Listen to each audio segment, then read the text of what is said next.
साथियों नमस्कार। हम डिजिटल सत्याग्रह से बोल रहे हैं।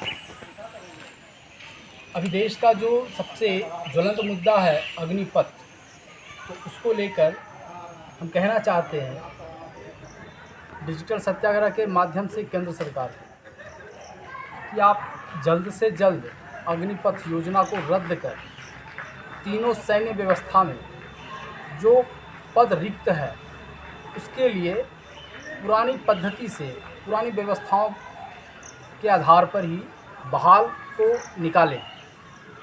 और साथ ही साथ हम सारे युवा भाइयों से कहना चाहते हैं कि इस डिजिटल सत्याग्रह में बिल्कुल भी हम गांधी के विचारों को लेकर सत्य के मार्ग से आपके लिए लड़ाई लड़ेंगे और सतत हम लड़ाई लड़ भी रहे हैं। इस अग्निपथ योजना का जो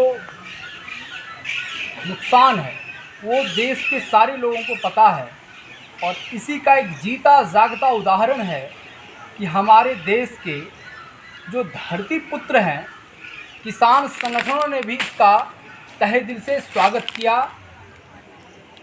युवाओं के इस आंदोलन का और विरोध किया और केंद्र सरकार से वापस लेने की मांग की। युवा भाइयों, हम आपसे कहना चाहते हैं कि भारत में सत्य और अहिंसा के माध्यम से ही आप अपने मांग को मनवा सकते हैं, अपनी लड़ाई को जीत सकते हैं। हिंसा किसी भी शर्त पे स्वीकार नहीं है हमारी संस्कृति में।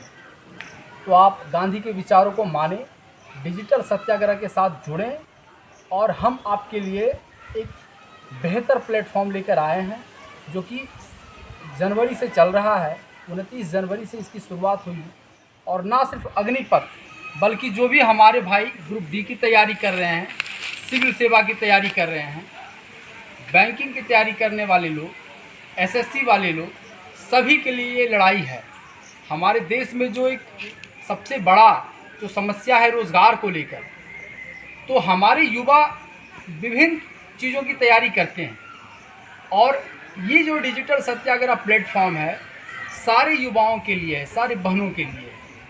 साथ ही साथ ये जो ज्वलंत मुद्दा है, क्योंकि देश में सेना की जब हम बात करते हैं तो देश की सुरक्षा की बात करते हैं, संप्रभुता की बात करते हैं और वर्तमान की सरकार निश्चित तौर पे हमारे देश की संप्रभुता के साथ खिलवाड़ कर रही है, किसी भी शर्त पे स्वीकार करने लायक नहीं है।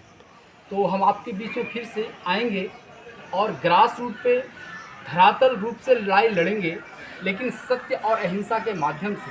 साथ ही साथ हम केंद्र सरकार से कहना चाहते हैं कि जो युवा भाई जो बेरोज़गार हैं, उन्हें कुछ पता नहीं है और उपद्रव के नाम पे, हिंसा के नाम पे आपने उन्हें मारा पीटा और जेल में भेजा है। बाकी लोगों की खोजबीन जारी है। सबसे पहले आप जो गिरफ्तार युवा हैं उन्हें छोड़ें और जो एफआईआर आपने लिया है उसे वापस लें, क्योंकि ये देश के युवा हैं। जो जिस देश के युवाओं के खिलाफ आप लड़ाई लड़ रहे हैं, यही युवा देश में आतंकवादियों के खिलाफ लड़ाई लड़ेंगे, देश की सुरक्षा के लिए वो खड़े होंगे। तो आप इसको सबसे पहले एफआईआर को वापस लें। बहुत बहुत धन्यवाद।